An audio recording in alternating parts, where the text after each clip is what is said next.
achakakra banya botrene temi omanya ye wo mi wo ho ya na enema bi ha baro mamenye we mfantwam Honorable Nana Eye Kwansa MP Awogumwa Central Deputy Minister of Lands and Natural Resources.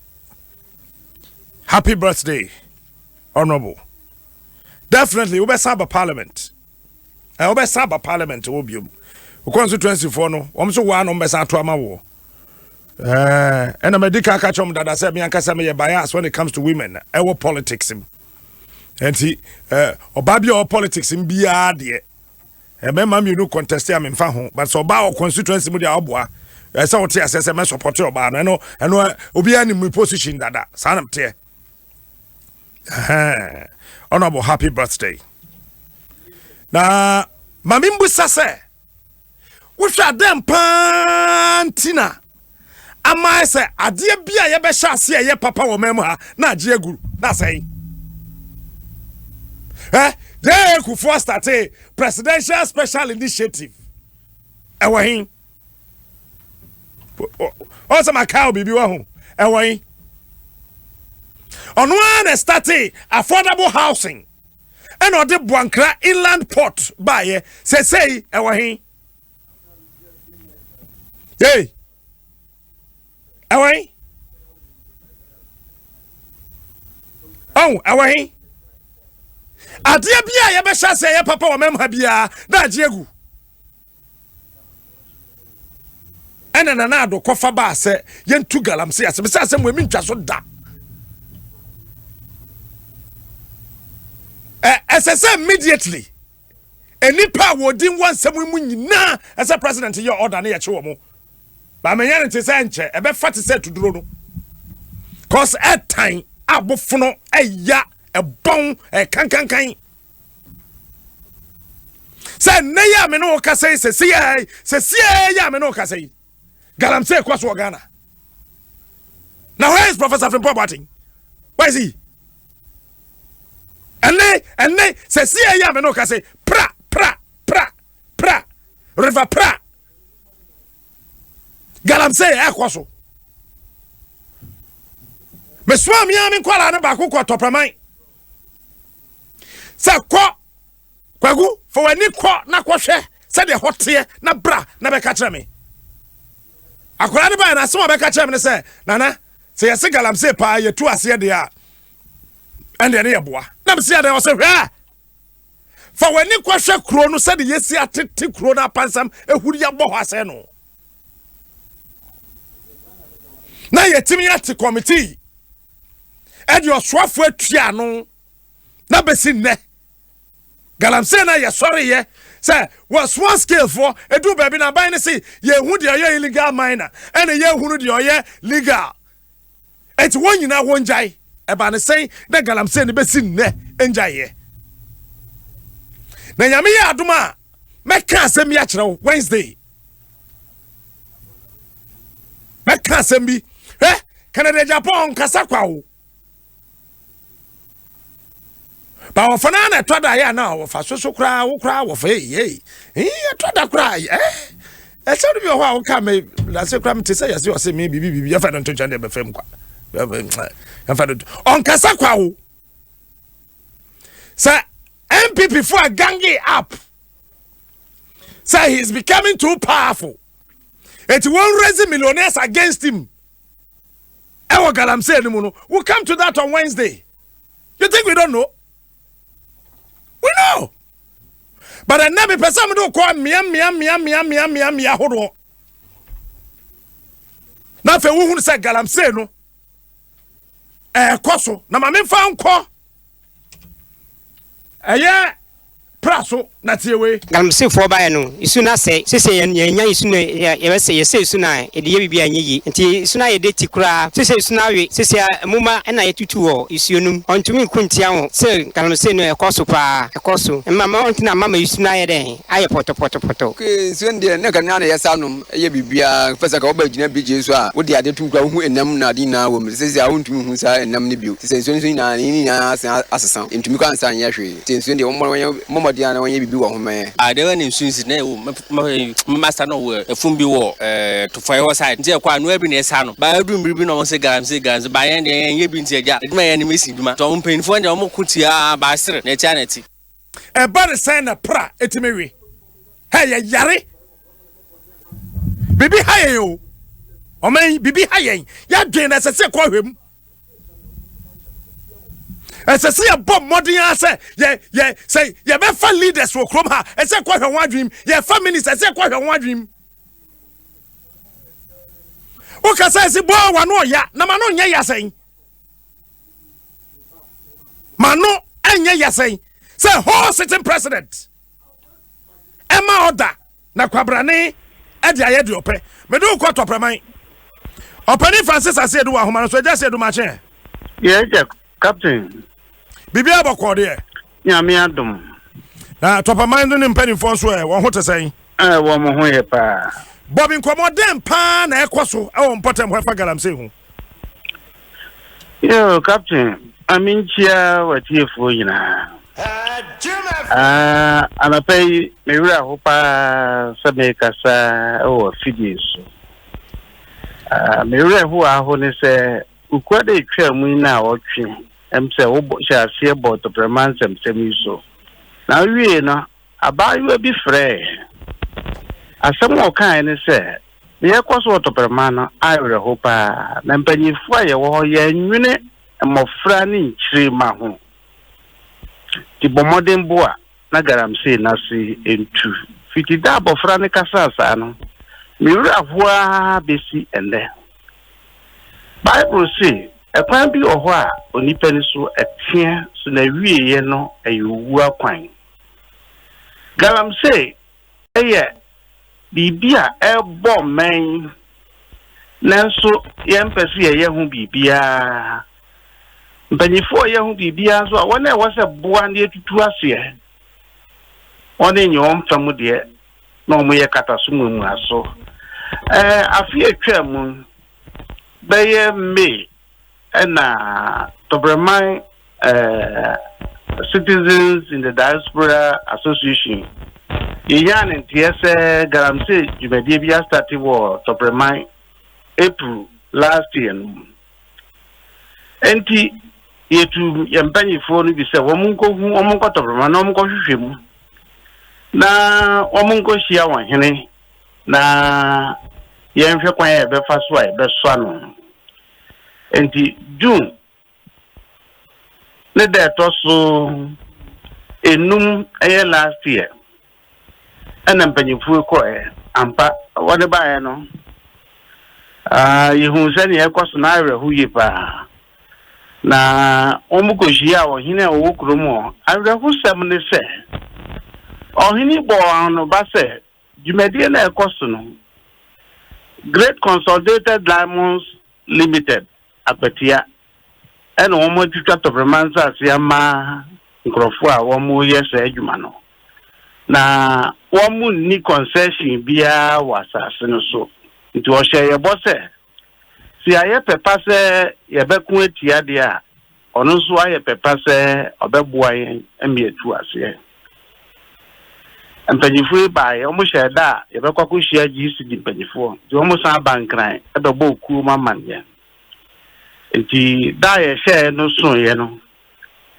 that is 11 June 2019 yen si eko impo mi ka asa menko because ohine wo ho me nanya akasakasa kakra bi fa ni sumane ne ye bia oye wo kuro no mo na mpanyifo so me so mi ye topremani ba nti ompa mcho me enko captain ye ko topreman ye no ohine kwa akwatu ya ni mamiensa ena ya rehu semu ayiko hu abufru nsɛm yenu ɛne yɛkɔtee wɔ nhwehwɛmu a yɛyɛ no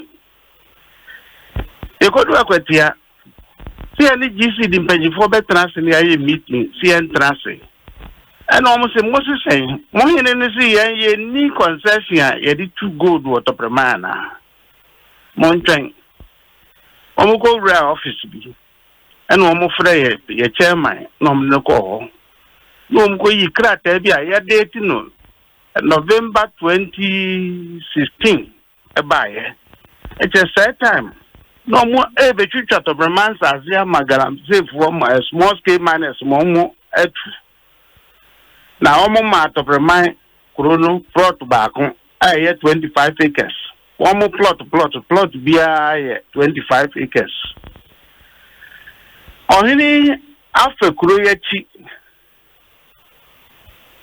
ɛyɛ me yasa meka saa asɛm yi wɔ afidie so manka wofrɛ GCD managing director ɛno ne ade obɛdi kanka na yɛ sɛ yɛkata yɛhene ne yɛkuro no so ti na meka saa asɛm yi letter wɔn kɔ yi baa no asɛm wɔ wɔn mu ne sɛ saa asase one plot na GCD foɔ so wɔn de bɛma ɔman no ɔhene akɔyɛ krataa a one frame meeting wɔ tɔprɛman wɔn amɔ mpanyinfoɔ bi amaneɛ sɛ GCD foɔ nya asase ne sika mfa ma no yɛde kɔsi ahemfie na wɔn value no 40,000 Ghana cedis saa 40,000 Ghana cedis no ɔhene actual letter the Omani the actual letter said GCD for 24,000 Emma won no ne mpanyi for wa himfie na 16,000 aka no yemfa nkosia himfie nti asɛm a GCD management the boy asum amunumu a high empa de say yen yesi enim so mo concession e ba ne sen e na yen aye trust letter afi we hwe we anim ɔhena jiskane di 24,000 aka 16,000 kura ɔman basa banyifoɔ tɔprɛ man obiara so oni mu hwe okay ti dem me person who say ne say galamsey no ɛkɔso wɔ hɔ ɛkɔso pa na nsuo na wɔ hɔ ne tesɛn nsuo ne de asɛe kura wo yɛ no hwe enye yi wo de bibi enye yi mo atimi abɔ ebia asoya ehwe se yebetu galamsey asena mane captain am so hwe onyama no mo a ya tro letter fe de ama committee a aban ti se yemfa si galamsey ano be de me wo copy mo tro no mena ben piti July June last year and mo tro krata na bre wo mo and the truck Sakrata and Brown. GCD for a meeting 11th June. And the after no, and I a truck and the Breno. Captain, let an eye a troyano. You're my Minister for Lands and Natural Resources. You're my Mineral Commission. Usha distribution list now. Parliament in Guaya, the letter bay and 9 and a call. The Sydney Committee Nanga said letter and go mine. Hello, yansaka molete kura ebi ni ho. Na wira hu sem woman say, ye koya hwehwemu na ni GCD fo koya hiemu no. Omo ntimi amfakra ta bi ankyere say, omo concession ho. Eti galamsey na omutu amode ho krata akoye no. Omo an reply mo letter no. Obi aso amakro mo amehwese galamsey. Obiara ma anya hwe mi adomfo asabe mo be investigation. Obiara ma ho. Obiara ma ye aja apart from EPA fo a actually one mobile investigation no mo ko shia GCD4 one mo ko e GCDL beda di se GCDL omu ni license EPA that is Mineral Commission license omu ni EPA permit waso omu di gold water premine na omu di omu pe na etwitwansa na mangrofo okay it is say no beda di se captain bacho me nga say wi beda di se one must see, and your mope and one dear, nay, I shall almost say, won't you trust us and Fama? Now, Sassana, won't you try the mangrove for no? I will say, my woman is say, almost you try my constituency, MPP penny for. Oh, how? As a man, again. Chairman Kahubi, Debbie Jabotre, a just see. What say? One why yet you transfer someone so moving to Galam say the MPP penny for work with ya. Captain, men make a tell. I was a constituency chairman, Kahun. Baba Yankoro, or Kahubi. Why be you? As at last year, June, no two gold were top of mine. MP and Casa, Aquatia MP Nipu, Mr. Say.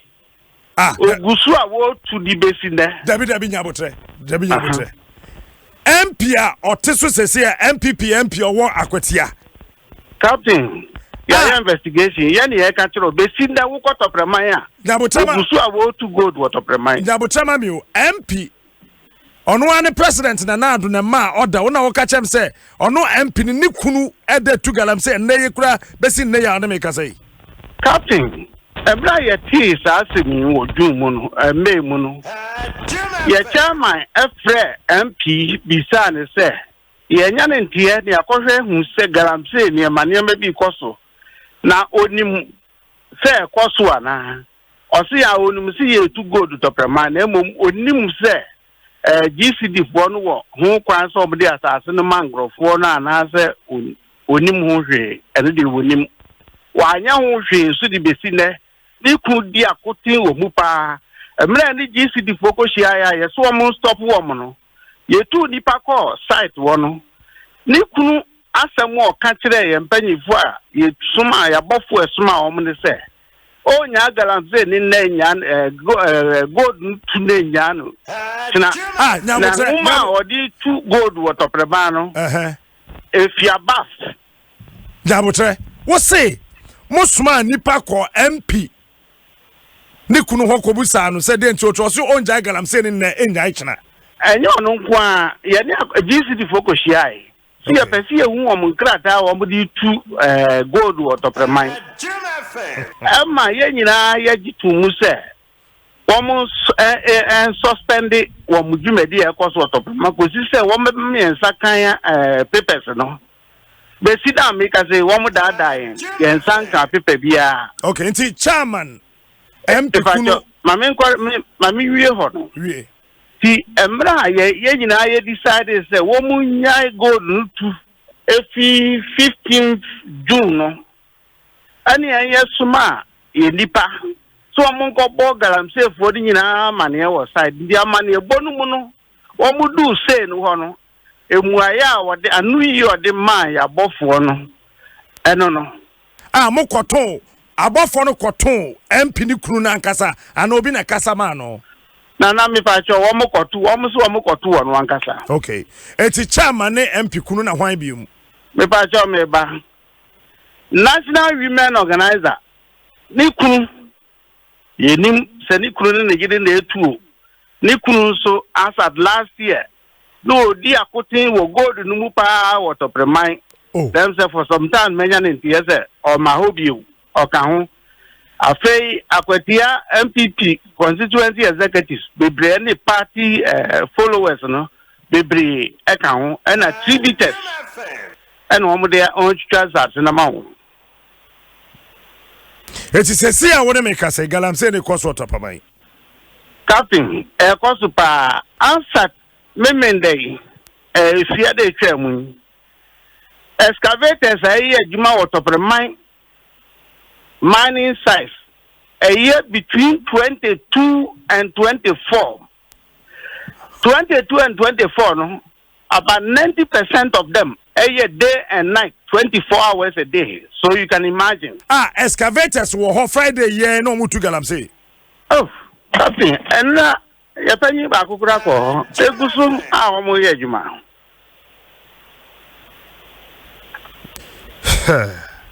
Eja Francis yem fancy ha yo je be sa to so ukuada Captain pacho ma menka semba ko ansa na odi esio ka emra yipie ye fra yipie mpanyifo ensu fikofodua ene nan fi atumoda no mo bai bie na ni ka ho o mo call site ko investigation o mo ko hunu ye hene na were hu sem wo mu ni se o hine na nkasa di akotin wo mu GCD photos as him and Grofoya and Grofo but of a man between Sika the more hino.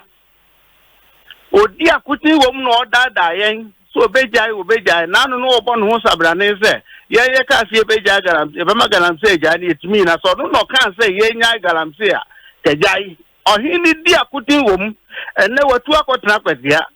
Captain Abraham said, thou Baba of Ramabia or the taxi, waiting taxi, or the single site. Eko friend ye ko so me na me sebu ukota bremana biso bia obeka kire wo my fancy ebetwa so ukada wo topeman any other areas agalamse ne koso yo me da say MP awo akwatia meminim papa na eka ukunu tu galamse akwatia MPP chairman yesi utu galamse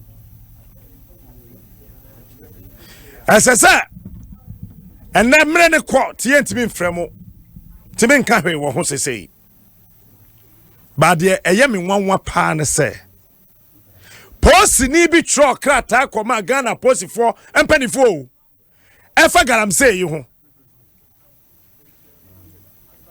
pacho na wo hin wonim say time na sa gala stop nkrofo yi enam nwram ho no watch pickups. When him say pickups are OJ, pickups are near the 2 galamsi or moji, about 200. Pickups on our way. Wednesday, match so baby, pickups in the war. And then crophobia warm honey at the omode, a post for quachibi. Oh, my yatim.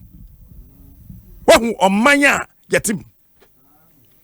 Say, whole president, Abba order. Now, excuse my French, they are bullshit president. They are go sutu. Me pesa me busa say, e tuo na waje ye no ewan. E tuo na wo sizi wo nwram ho no. One, e tuo no wahin. Gold na wo sizi ye wo nwram ho no, gold na wahin. And afei excavators and ye hu 500. O ma tu papa wonko Burkina. And the oboko. Pickups no way. Cars na waje ye e wo nwram ho no. Cars na wahin. E ba ne say na ebinim colors as start sesa na ebinim number plate so sesa. Wednesday.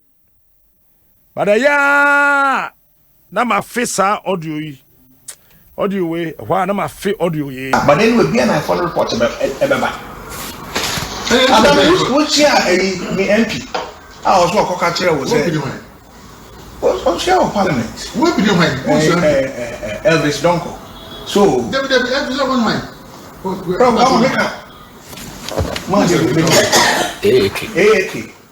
MP. Oshia wakazo prof and can also be here machine back at the aquarium. Now oka say ne ekweusi MP ni me. Was an ekweusi MP no wa ekweusi we excavated be brebe ekweusi enye. Excavated be na menya. No, I don't even know this Elvis Onko. Who is he? Elvis Onko, member of parliament for AAK. I don't know him. Because you know him. I said that last week cook chamber. And we think it's true. Please go away. And don't annoy me today. Please walk out. Prof, no, please. Don't simply when you are talking, I don't like it. Prof, say anytime about. No, but see, if you come to accuse me, I don't like it. You go when I'm ready because I'm doing something for tomorrow. Yo, Prof, I also be you. Maybe when many don't wait any about with regards to Yenye emphasis can come apart. Wo prof, and a woman authorization. Seven formal team na message as no money say man. Yes. Wa prof na osan ka chem say eya team na message. Me mfa gizo, me fa nka. Yes, sir. But do you tell me say why is that team maybe? Oh, prof. We talk about the framework. Part. You know say party against Ghana. It's okay. Let's want to me now. You want to be concession. So want to be a concession. So you go there, inspect the place. Let's form a team. But the kind of one can't just say, what we I'm not going for you. I don't know. We talk about the framework. One casa crown, I will see more court. I brought back as area ho baby, Gizo mobile suggests area mo baby. I want more yet, may you one casa crown, I'll see much so much as. No, we are talking. No, don't bother if I'm waiting. I never want on this Gabriel. Why? Sika no a shark the brown. It is the same thing. Eyewa. Some machines 5 na me dey man shark no this kind of brown. Eyewa. Now shark was around the post me fie. Because me akasa me man 200,000 cedis. Ansa ye ko kenelo poko. Ye ko dey sa boys no national security boys no. Ye dey kan ye dey call ho. Shark sika so the same way 300. My so fine voice but also around the post me fie because e mo ye no so this kind of brown. See on the bread. Mini I'm the player who was machines on my package. I'm calling machines on top, but I was a Kututu, Vanguard for Kututu machine part. I won't have any fears or uncle. You see, the way he's talking, I don't want to, you know. So, and then the music I want us all can say, men set up team, music and I call it, but maybe then make it at the right time. Let's say, Shark also ignore you, also this kind of bread. Me time I'm catching say, Shark back catching so my money around. That time went to quite. But catching one train, I want maybe a chicken, and one else equals something to one train how bad, in the above. And then some of that hospital. Or the catcher will say, one friend said, I'm fine, sick and branch or the abroad. This was rosy fee. And then me, I said, I'm cousin, and then I'm back. I was planning to come here Friday, but or yeah, for you, I'm on my back. But you see, we are here accusing me of things I haven't done. People speaking to people I don't know. National chairman, look, GM, the chairman. This, I think. But I'm saying because I found your reports in the a home body. No, but don't say that because a man made me for some papa, and I think I've always given you the respect. So let's say Bam say, hearsay. So that's it. So that's it. A whole sitting president too. Me, the having none say president is involved. And yes, why you're involved, sir. On the two gal, I'm saying no, sir. Or can ye? And the Jumagana for question we am to Abama the 2 line so, sir. Some me be lusukra me mfa ho. Sir, the be Ghana. You bet me and suo papa na yanom na moteo. Emu executives. MPs. Ministers. Na mutu gal, I'm saying mumbu nanado. What's a mumbu president? Madam, I'm in fence and Yami Adoma Wednesday. You better away so. Abi go boss in a child camera no yade kwa Adom TV. Abi enani social media. O ma so to ho say guguro. Asan and down or directed that me chance you twa movie wa ha. And cubicle why ya mapa. Jefan pim ha. Share so me say Franco Trading Enterprise. And the swasin ya de bro mesel. So beto phone pa dia patcho ma mutu phone ton so beto phone pa dia ko Franco Trading phone eni ne pai kra de we omusi ye ne kra na akodo no mede note 9 mienu koye na me akra me nya daje nkoji phone no abranche se do sitwa phone ndi ade chebe se what Franco papa ne se mo mam phone fofra do se de bi so captain na ye wo de na masa oh jankrofo ye adwuma Kofo ye juba papa. Franco Trading Enterprise. No more money anye ne yima na afi so opese auto phone dia hope and esese wo ko. Wo ne so asene me de FABɛWɔSO brɛ wo. E da ne ye ho aba ye ba empensem no ebe traso Adom 106.3.